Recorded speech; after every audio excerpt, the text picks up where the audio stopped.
Mi nombre es Vladimir Morales Gutiérrez y me acompaña hoy Daniela Alejandra Quintero Muñoz, Jessica Tobar Vargas y Elena Rocío Rodríguez Cuellar. Somos estudiantes del programa de Psicología de la UNA y en esta oportunidad reflexionaremos sobre una pregunta central: ¿cómo aprenden los estudiantes en contextos culturales y tecnológicos diversos?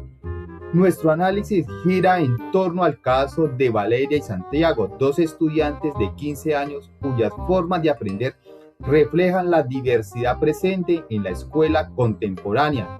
Los abordaremos desde las teorías tradicionales, conductismo y cognitivismo, y las teorías emergentes del aprendizaje sociocultural, aprendizaje situado y el buen vivir. Les presento brevemente a cada participante. Daniela asumirá el rol de la psicóloga educativa y también interpretará a Santiago. Jessica el de la familiar de Santiago y Edna el de Valeria. Yo, además de moderar, asumiré el rol del docente de ciencias sociales de la institución. Cada panelista tendrá su espacio de intervención. Luego abriremos un diálogo de contraste y cerraremos con conclusiones. Iniciamos. Ahora, para dar inicio al juego de roles, le doy la palabra a Valeria. Gracias, compañero. Hola, soy Valeria, vengo del Cauca. En mi comunidad, aprender no es solo escuchar al profesor, es observar, es participar en las mingas, es escuchar los relatos de los mayores. Mi familia me enseñó que el conocimiento no está separado de la vida, a eso le llamamos nosotros en nuestra comunidad el buen vivir. La armonía entre el ser humano, su comunidad y la naturaleza, el entorno. Por ejemplo, cuando yo llego al aula y solo me piden memorizar, responder exámenes, siento que mi forma de aprender no es reconocida. El investigador Guerra García, en un trabajo del año 2020, explicaba que para Vygotsky el conocimiento se construye de la interacción con otros. En esa zona de desarrollo próximo donde aprendo con la guía de alguien más experimentado. Eso es lo que vivo en mi comunidad todos los días.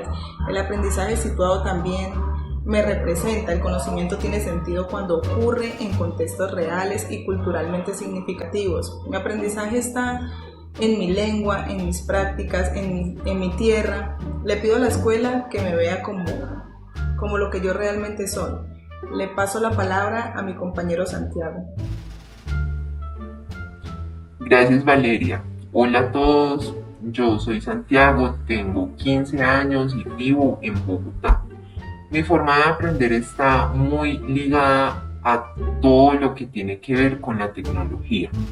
Uso el celular, uso diversas herramientas tecnológicas como el teléfono, tablets, computador, televisor también, para mirar tutoriales en internet y también redes sociales que en muchas ocasiones brindan información muy importante y muy pertinente. Desde mi experiencia, mi aprendizaje no ocurre principalmente en un aula tradicional. Es muy importante, sí, pero en mi caso uso mucho los entornos digitales.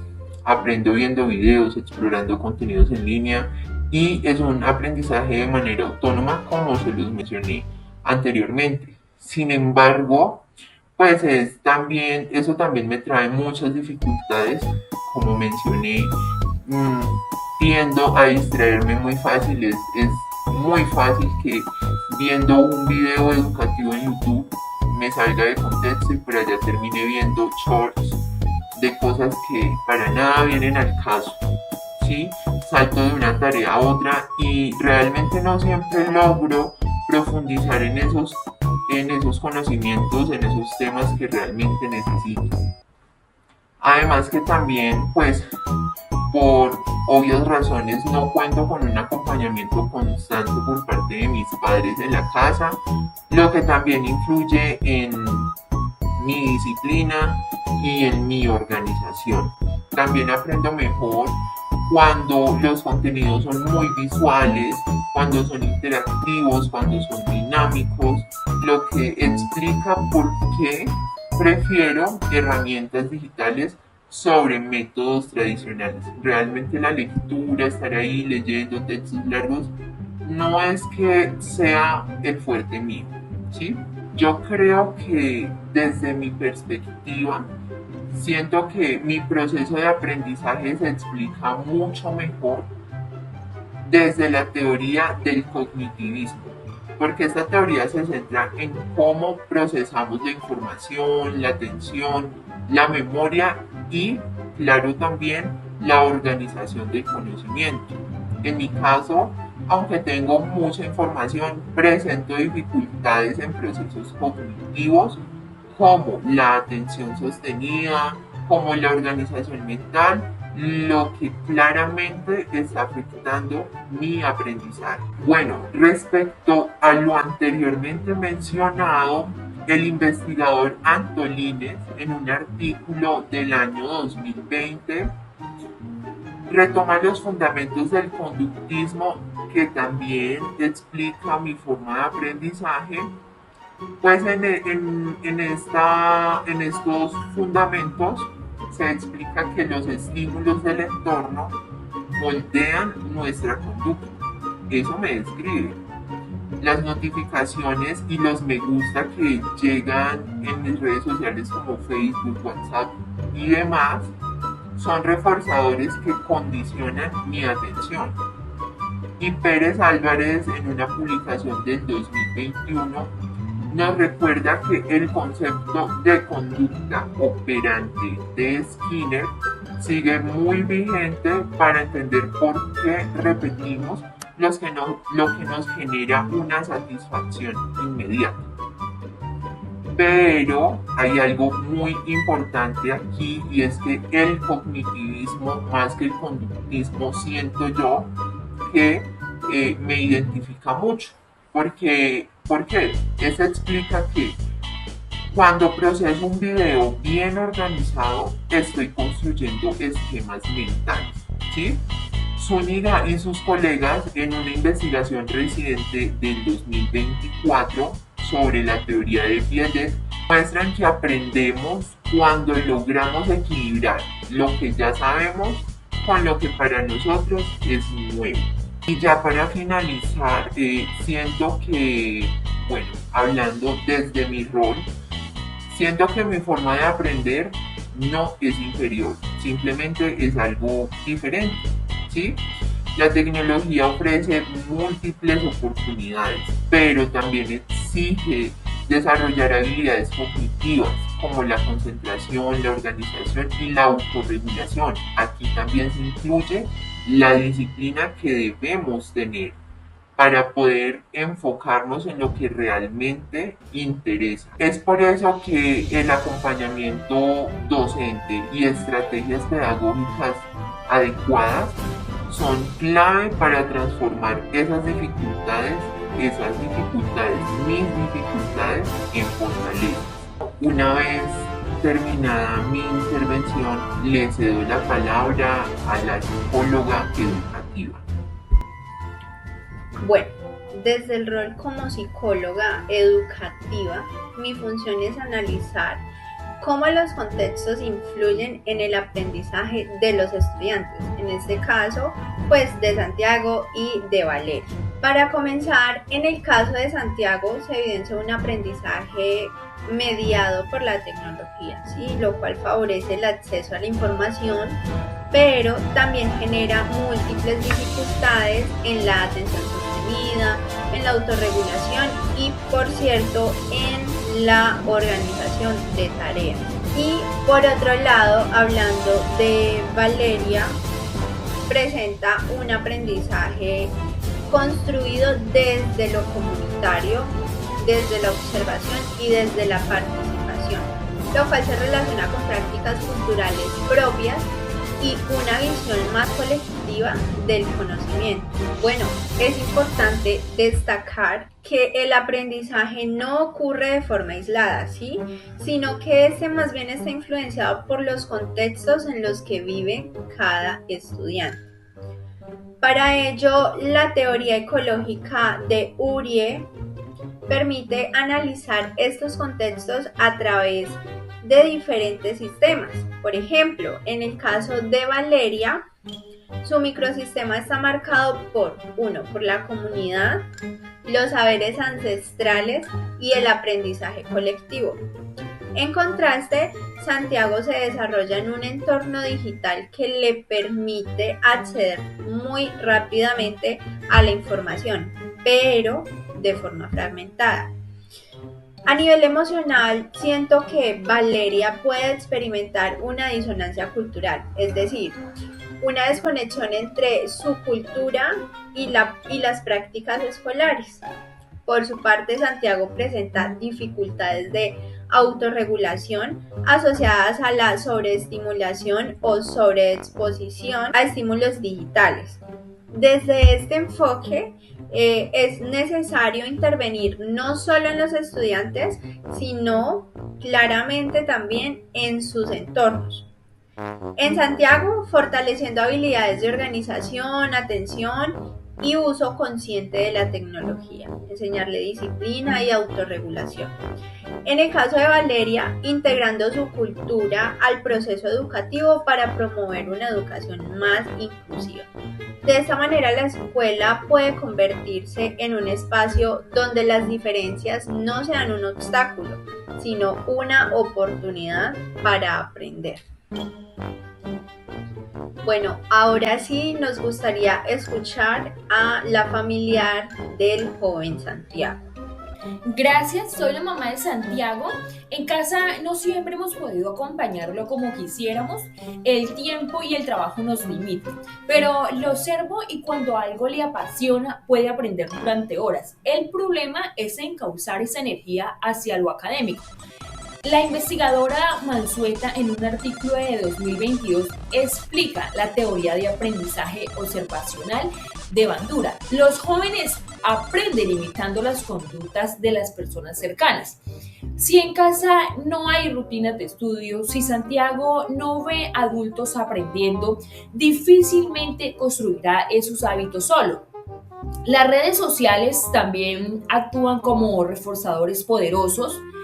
La recompensa inmediata genera un ciclo difícil de romper. Como familia, podemos ayudarle con pequeños estímulos positivos que orienten su conducta hacia lo formativo.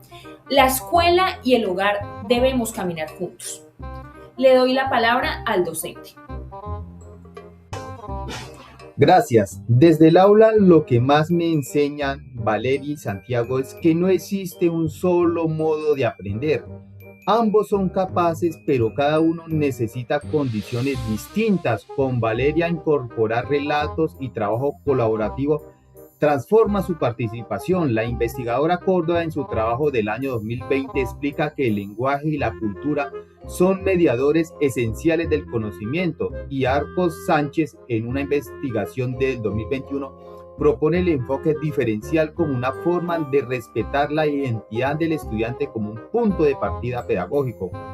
Con Santiago, las herramientas digitales estructuradas, videos, mapas conceptuales, generan mejores resultados. Cortés y sus colegas, en un estudio del 2022, advierten que la brecha tecnológica no es solo de acceso a dispositivos, sino de acceso a una cultura digital verdaderamente inclusiva. Mi conclusión es que ninguna teoría lo explica todo sola.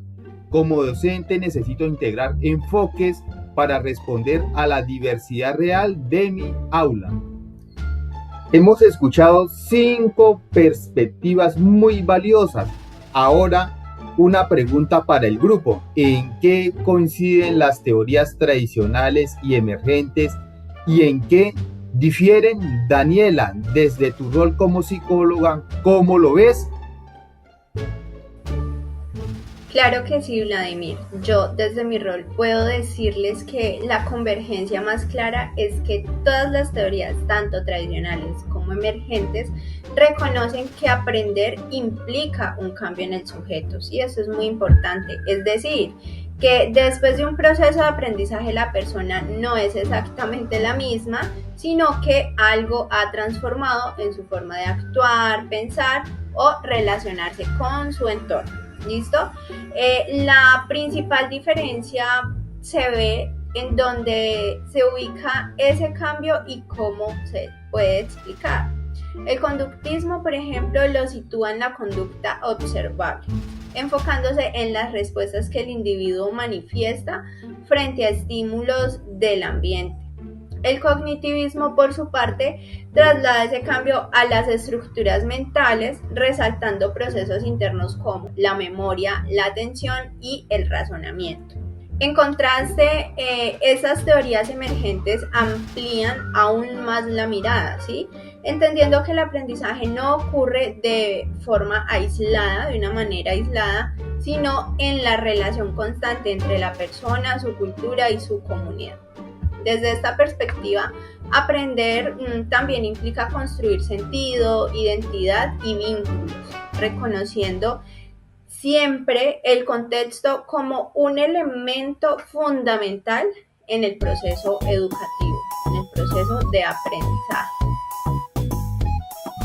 Bueno, compañeros, desde mi experiencia no necesito que me traten como una pizarra en blanco, como alguien que no sabe, como alguien que minimice mi aprendizaje. Las teorías emergentes reconocen eso, mientras que la tradicional muchas veces no. En conclusión, mi forma de aprender no solo es pertinente, sino necesaria en contextos diversos. Yo no busco reemplazar otros modelos educativos, sino ampliar la comprensión de la enseñanza para que incluya distintas maneras de aprender. Una educación verdaderamente equitativa, no homogeniza, sino que reconoce y valora la diversidad cultural, social, cognitiva de quienes aprendemos. Yo represento muchos estudiantes cuyos procesos de aprendizaje no encajan en el modelo escolar tradicional. Mi forma de aprender es basada en la observación, en la oralidad, en el trabajo comunitario y los saberes culturales. No es inferior ni menos riguroso, es simplemente diferente. Cuando la escuela ignora estas formas de aprendizaje, siento que se produce una exclusión simbólica. Al priorizar métodos escritos, individuales, estandarizados, se dejan de lado los conocimientos que hayan sido construidos históricamente en una comunidad como la mía. Desde mi experiencia, el enfoque del buen vivir no solo aporta una visión cultural, sino que también es una manera integral de entender la educación. Para mí aprender no es solo acumular la información, fortalecer mi relación con la comunidad, mi entorno y mi identidad. Por eso no creo que deba adaptarme completamente a la escuela tal como es, sino que también la escuela debe transformarse y adaptarse a mí y a todos los jóvenes que como yo aprenden diariamente. Muchísimas gracias. Bueno, pues realmente a mí el conductismo me describe, pero realmente no me resuelve. Para avanzar necesito herramientas que me ayuden a organizar lo que aprendo y ahí realmente el cognitivismo es lo que más me aporta, lo que más me ayuda. Como mamá, lo que más me importa es que funcione. Y lo que escucho hoy es que esas teorías no son opuestas, sino que se complementan. Exacto, la riqueza está en integrarlas. El conductismo para los hábitos, el cognitivismo para la estructura y las teorías emergentes para no perder de vista al estudiante en su contexto real. Llegamos al cierre. Valeria nos mostró que el aprendizaje sociocultural y el buen vivir son marcos necesarios para contextos con identidad cultural propia. Santiago evidenció cómo el conductismo y el cognitivismo siguen siendo útiles para comprender el aprendizaje mediado por tecnologías. La psicóloga nos recordó que los factores emocionales y contextuales son inseparables del proceso formativo. La familia trajo la voz del hogar como primer espacio educativo y el docente demostró que el aula exige integración de enfoques, no dogmatismos teóricos. El aprendizaje de Valeria y Santiago nos invita a construir escuelas más justas, más diversas y más humanas. En nombre de todo el equipo, Daniela Alejandra, Jessica y Edna Rocío, muchas gracias por su atención. Esperamos que este espacio haya aportado a su comprensión de los procesos de aprendizaje desde una mirada plural y humanizante. Hasta una próxima ocasión.